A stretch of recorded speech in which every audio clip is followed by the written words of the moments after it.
your BSL data loaded into QGIS, you can go ahead and start doing some quick analyses just by changing the color of the fabric points. So right now, as you can see, they're all one color, but if you want to see it based off of different attribute fields, you can do so. And to do so, you will come over to the layer in the left-hand side.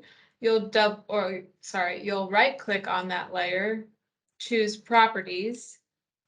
And once in properties in this left-hand pane, there are many choices, but you'll want to choose symbology. As you can see right now, it says single symbol up here. So all of your points on the map will be one color. However, if you use this drop down, you're given a few more options. So categorized, you can color the points based off of the category they fall into. Graduated is if it is a number, you can do it on a number scale. So 0 to 100, it would just gradually, the color would get darker as you went on. And then there are several more options, but this categorized and graduated symbol option are great tools to do quick analyses. So we'll go ahead and choose categorized. And once you've done that, you'll come down here and select a value. When you select a value, you'll see all of those attributes from associated with each fabric point. So if you got your Excel, it's essentially just those same columns that you have a choice to symbolize now. So we'll go ahead and try to symbolize the address confidence. So once you've chose the column you'd like to colorize, you'll come down here and press the classify button. And then you should see the values in that column. So in this circumstance, we have a high, an interpolation, and a medium color or value. And now you have the option to just keep the colors as they are, or you can go in and double click on the symbol button, so the screen dot, and then you have the ability to change the colors. Or if you don't want it to be a circle, you can also come down here and choose another symbol. So we'll go ahead and change high to green. We'll press OK. We'll change medium to yellow. Press OK. And then interpolation will change to red. And if you don't like the size of these symbols, you can also change the size just by clicking up or down on the size section. So once you're done with that, you can go ahead and press apply. One more note is that every time you do this categorized value, you'll get this last bucket called all other values.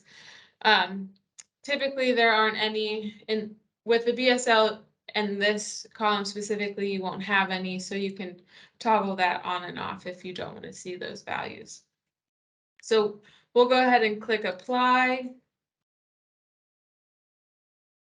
And once you've done that, you can start to see which addresses are interpolated, which are these reds, which addresses we feel as though we have high confidence in, and what addresses we have medium confidence in. So if you are trying to visualize several things at once, you can also just go ahead and right-click on the layer in the left-hand side. You can say duplicate layer, and it should pop up in the left-hand pane again with copy added to it. If we turn on this layer, it will be the same symbology as the layer we just came from, but you can similarly right-click on it, go to properties, and then choose a new category you'd like to symbolize. So we'll choose CQA land use this time. We'll click classify. You can go ahead and press yes, because that's okay. This is what we're trying to do. We want to switch what we're categorizing.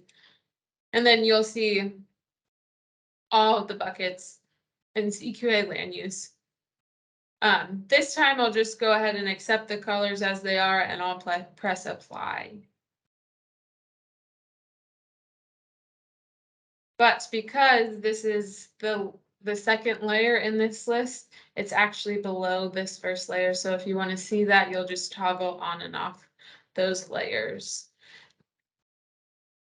So that's how you can quickly do some symbology. If you have a number field, so if you have access to the CQA network planning data, you'll have more values of numeric values, in which case you could use this graduated color or option. And we'll choose a demographic value, so housing units. You can use the graduated symbol, then you have the option of how you want it to change colors. So if you wanted it to be a diverging color ramp, you have that option. If you just want it to be light green to dark green, you have that option as well. But again, you'll need to click classify to actually see those new color scales you're creating. So in this circumstance, there for the lightest green, there's 0 to 12 housing units for that dot you might be looking at. If it's a little darker of a green, that dot has either 12 to 23, but this way you can quickly start to see where are denser areas, where are more sparsely populated areas. So it's just a quick way to do visual analysis. And then if you do see something interesting as you're looking at this data and you want to scroll in on a specific point and gather some more data, you'll go up to the top and you should see this information circle button that says identify features. If you go ahead and click on that and click onto the layer that you are interested in learning something more about. So in this case, we're interested in the layer that I symbolize based off of housing units.